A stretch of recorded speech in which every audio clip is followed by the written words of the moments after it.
prestamos atenção naquilo que foi ao contrário daquilo que nós pedimos a Deus, nós fazemos confusão em nossa mente e esquecemos que Deus existe.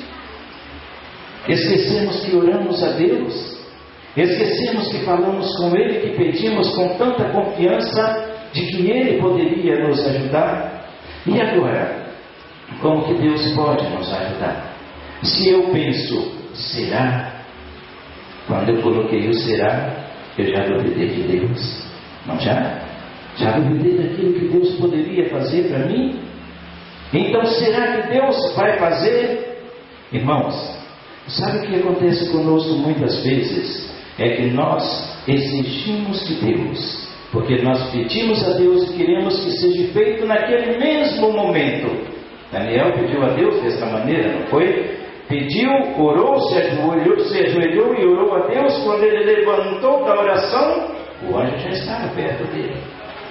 Mas muitas vezes não é esta a resposta que Deus quer me dar. Às vezes não é bom para mim receber aqui de imediato aquilo que eu estou pedindo a Deus. E eu estou fazendo aquilo que Deus não me prometeu. Receber de Deus aquilo que Deus viu que não faz bem para mim naquele momento. E Deus pode responder daqui a pouco, eu te respondo. Ou eu não vou responder, ou eu já estou respondendo, não é? Mas lá no verso 25, ele disse assim: por isso vos digo, não andeis cuidadosos quanto à vossa vida. Não andeis cuidadosos quanto à vossa vida. E continuando o verso, ele diz assim: pelo que haveis de comer, ou pelo que haveis de beber, nem quanto ao vosso corpo, pelo que haveis de vestir, nem a vida, pelo que haveis de vestir. Não é a vida mais do que o mantimento, e o corpo mais do que a vestimenta? Veja só. Quando Deus diz aqui que nós deveremos prestar atenção, que nós valemos mais do que aquilo que nós usamos, ou do que aquilo que nós formalizamos em nossa mente, nós nos sentimos felizes. Quando nós colocamos em primeiro lugar Deus na nossa vida, nós nos sentimos felizes. Imagina só como que este outro Deus atua na nossa vida. Vamos prestar atenção. Hoje tem um casamento, e então muitas pessoas foram convidadas para este casamento. Algumas pessoas com muitas condições de ir, condições financeiras, mas outras não têm assim aquela condição financeira suficiente para poder se vestir da maneira como desejaria para estar naquele casamento. Ele diz assim: que pena, não vou poder ir neste casamento, porque eu não tenho uma vestimenta suficiente para ele.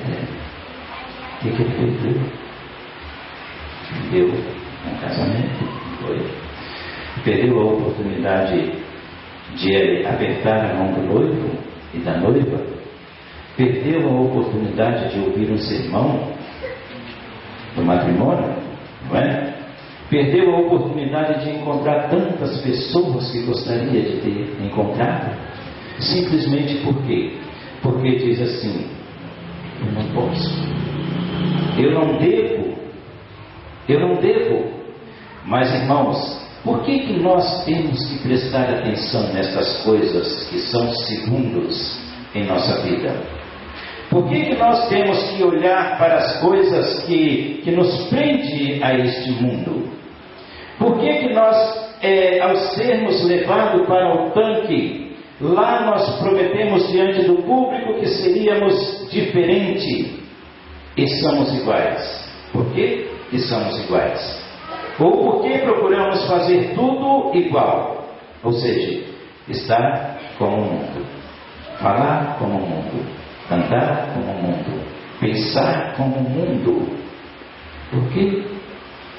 No verso 26 nos diz assim: olhai para as aves do céu, que nem semeiam, nem cegam, nem ajuntam em celeiros, e vosso Pai Celeste as alimenta. Não cuideis vós, não tendes vós muito mais valor do que elas.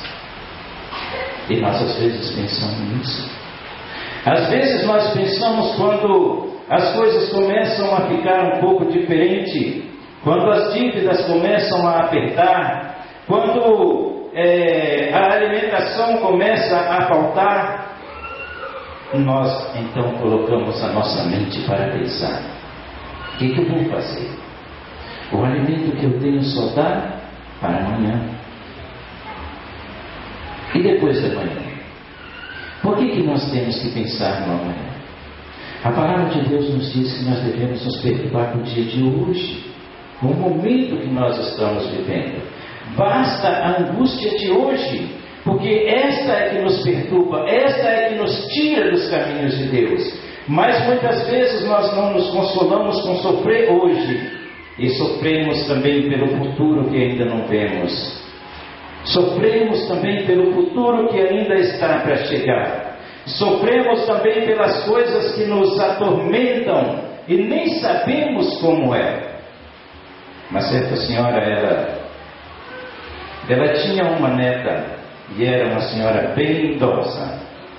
E ela então um dia levantou pela manhã e disse, a sua neta correu até ela e disse assim: vovó, não tem nada para botar no fogo hoje, nem para tomar o teu jejum.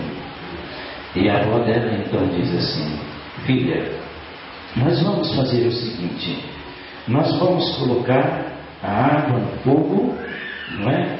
E vamos orar a Deus para que Deus possa prover o alimento para nós. E então, aquela senhora muito confiante pediu à filha uma vasilha e colocou a água no fogo. E se dirigiu até a oração. E quando chegou aí, antes dela se ajoelhar, alguém bateu na porta. E ela então veio atender antes de falar com o Papai do Céu. E ela veio atender a porta. E quando ela chegou ali, era um senhor que estava procurando pedra de amolar faca para comprar. E o esposo daquela senhora, ele mexia com muitas ferramentas. E ele tinha um paiol. E então a senhora foi lá naquele paiol e lá ela achou aquela pedrinha redondinha que eles colocavam num rolo, não é? E ali eles amolavam as coisas, não é? Então imagina só, ela pegou aquela pedrinha e vendeu para aquele senhor. E aquele senhor deu o dinheiro a ela. E ela então pegou aquele dinheiro e entrou para dentro de sua casa. Convidou a sua netinha e disse: filha, vamos agora orar, porque Deus proveu o alimento para nós. Que maravilha, não é? Então, irmãos, por que não buscarmos a Deus em primeiro lugar? Por que não estarmos em primeiro lugar na presença de Deus? Agora aquela senhora orava em agradecimento a Deus, porque Deus havia provido o alimento para ela. Por que nós devemos estar tão perturbados com isso? Nos diz a palavra que nós devemos olhar para as aves dos céus. Elas não plantam, elas não colhem, elas não ajuntam em celeiros.